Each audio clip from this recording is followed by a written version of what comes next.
Department of Trade and Industry, or DTI, is a prime mover of consumer welfare. It is committed to protecting the rights and interests of the consumers and is also committed to developing policies and programs aimed at sustaining the growth and development of the Philippine economy. Besides, overseeing the effective implementation and enforcement of trade regulation and fair trade laws, the TI provides protecting to consumer through consumer education and information dissemination programs. Information materials such as consumers alerts, tips, and advisories are regularly released and updated.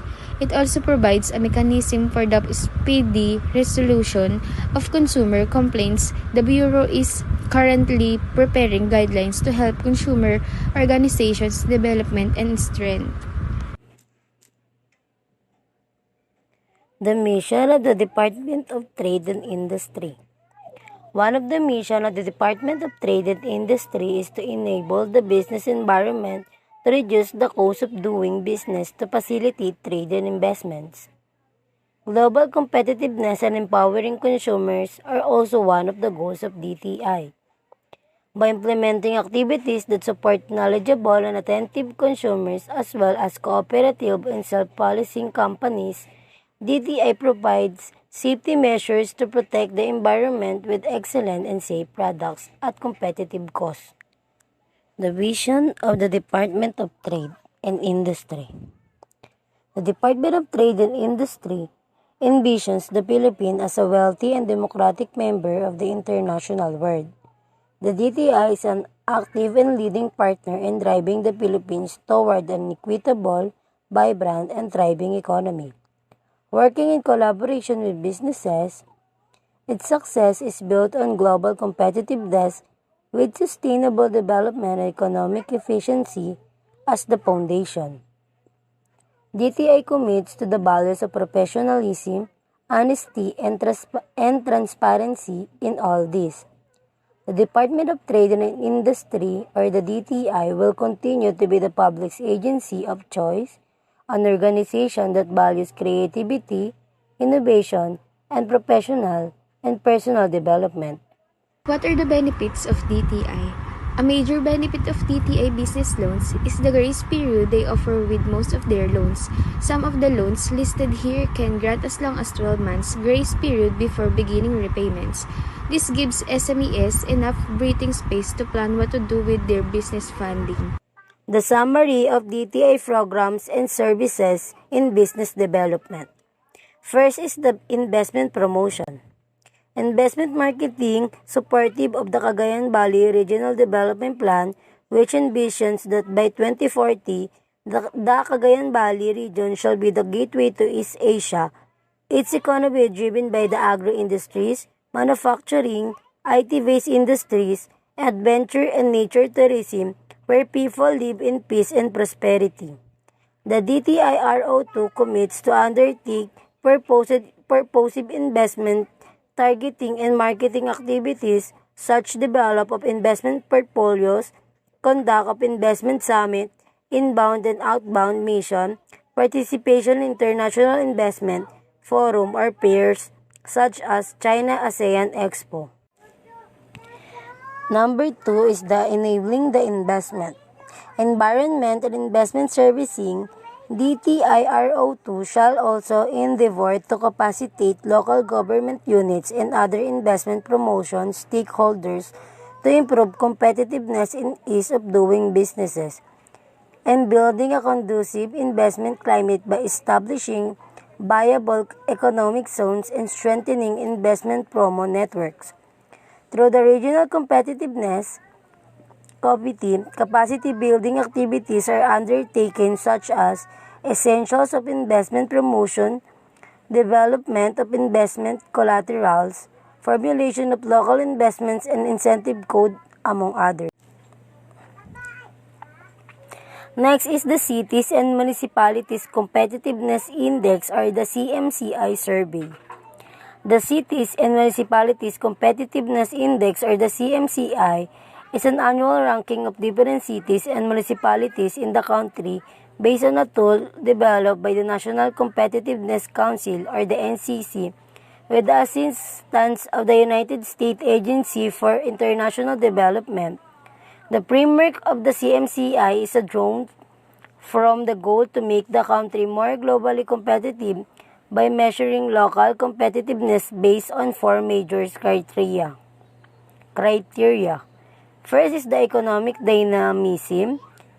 Second is the government efficiency. Third is the infrastructure. And the last one is the resiliency. This tool is positioned to empower local government units or the LGUs by measuring their current level of competitiveness against global standards, identify areas for growth and development, and introduce possible reforms and initiatives to further boost local competitiveness. Part of the component activities of this initiative is the regular conduct of feedbacking on CMCI survey results, capacity building, facilitate participation of academe in the academic symposium, and the annual CMCI recognition for local government units.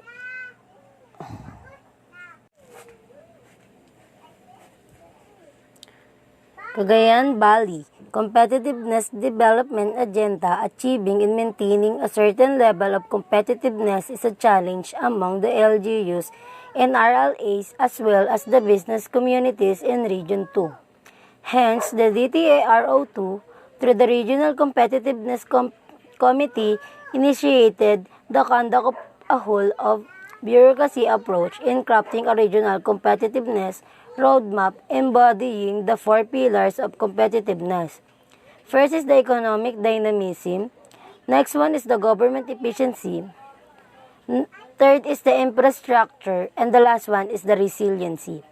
Decision makers of enabling agency, local government units, and key business associations are the participant in the workshop. The Department of Trade and Industry, or DTI, is dedicated to protecting the consumer's rights and interests. It is a government agency responsible for establishing policies and programs intended to support the Philippine economy's growth and development. The functions of the DTI include protecting consumer education and information distribution initiatives. Additionally, it monitors the successful implementations and enforcement of trade regulation and fair trade legislation. The Department of Trade and Industry, or DTI, was established in 1898 to handle local industry and foreign trade expansion. Its primary function at the time was to assist the Departments of Agriculture and Commerce in boosting national trade and industry. The Department of Trade and Industry is also in charge of fulfilling the country's aim of a globally innovative and competitive industry and service sector that contributes to economic growth. Changes in government and agency responsibilities eventually allowed the Ministry of Trade and Industry to be established almost 75 years after its founding. Following the People Power Revolution of 1986, it was renamed as the Department of Trade and Industry. As we comparing last 2022 budget of Department of Trade and Industry with the amount of 6,638,680,000, so their programs are general administration and support with the amount of 1,351,838,000, and for the operation is about 5,331,842,000. Next, for the Export and Investment Development Program is about 790,465,000, and for the Industry Development Program is about 506,697,000. For MSME Development Program is about